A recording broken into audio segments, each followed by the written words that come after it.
Bonjour à tous. Ce matin, nous allons voir les bases de la comptabilité avec deux écritures comptables qu'on a à passer presque quotidiennement. Donc, un petit contexte pour savoir qui nous sommes. Donc, nous sommes embauchés pour tenir la comptabilité de l'entreprise On va réussir, qui a de nombreuses activités. Elle achète et revend des livres de comptabilité pour tous les niveaux.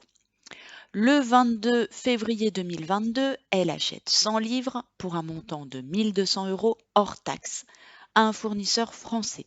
Le paiement aura lieu le 28 février 2022.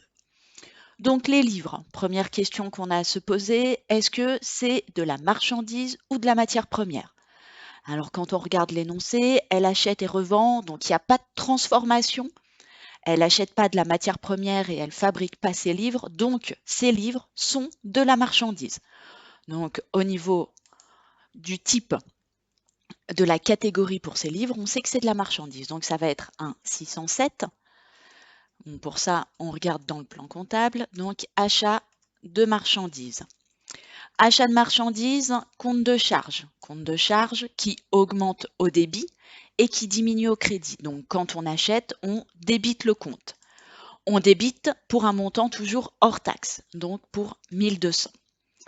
Le montant, il nous est donné hors taxe. On achète à un fournisseur français, ce qui fait qu'on est soumis à la TVA.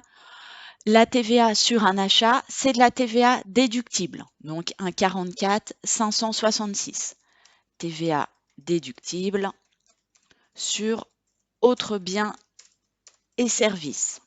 TVA déductible, donc c'est de la TVA que l'État devra nous rembourser, qu'on va pouvoir réclamer à l'État. Donc c'est un compte d'actifs. Qui dit compte d'actifs dit qu'il augmente au débit. Donc on va débiter.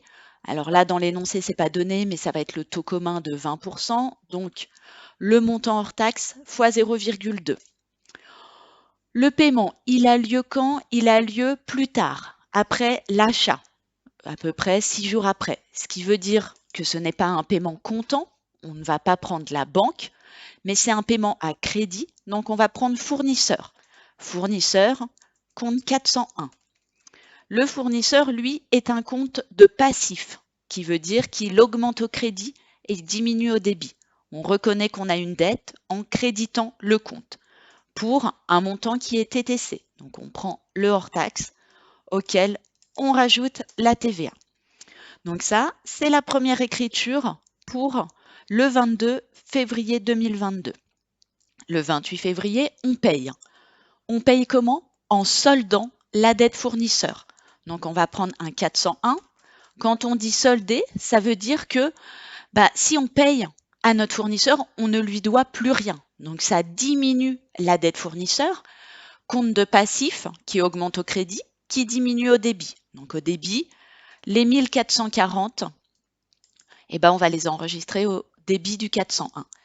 Et si on paye, c'est que l'argent sort de notre banque. Donc on prend le 512 qui dit sortie, compte de banque, compte d'actifs, qui augmente au débit. Donc quand on rentre l'argent, c'est au débit.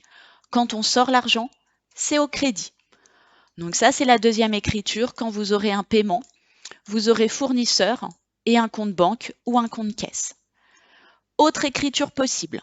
Le 24 février 2022, elle revend à un client français 50 livres pour un montant de 750 € hors taxe. Le paiement aura lieu le 1er mars 2022.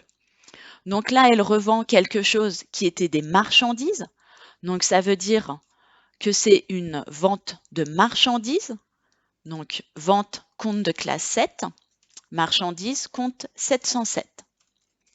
Compte de classe 7, compte de produit qui augmente au crédit et diminue au débit. Donc là, on vend, c'est du chiffre d'affaires qu'on réalise, donc on va créditer le compte 707, toujours pour un montant hors taxe. Et si c'est un montant hors taxe qu'on enregistre, ça sous-entend que on va avoir un compte de TVA et là, ça va être de la TVA collectée. C'est de la TVA qu'on va devoir reverser à l'État. TVA collectée, compte de passif qui augmente au crédit et diminue au débit. Donc pour le calcul, pareil, on part du principe que c'est 20%, donc on prend le montant hors taxe qu'on multiplie par 0,2. Et pareil que pour l'achat, le paiement, il a lieu ultérieurement. Donc, qui nous doit l'argent pour l'instant? C'est le client. Donc, client compte d'actifs, donc qui augmente au débit, qui diminue au crédit. Là, on reconnaît que le client nous doit le montant TTC, 750 plus 150. Et quelle va être l'écriture à enregistrer le 1er mars 2022? Ça va être le paiement. Le client, il va nous payer. Donc l'argent va rentrer sur notre compte banque, compte d'actifs. Quand on rentre l'argent, on le débite. On débite donc pour 900 et on solde la créance client. Après ce paiement, le client, il nous doit plus rien. Donc on va créditer le compte, on va diminuer le montant qui nous devait initialement. Et dans ce cas-là, il nous doit plus rien. On va avoir pour ce client, par rapport à cette vente, un solde à zéro. Pareil tout à l'heure pour le fournisseur, hein. Par rapport à cet achat, on a un solde à zéro. On lui a bien tout payé.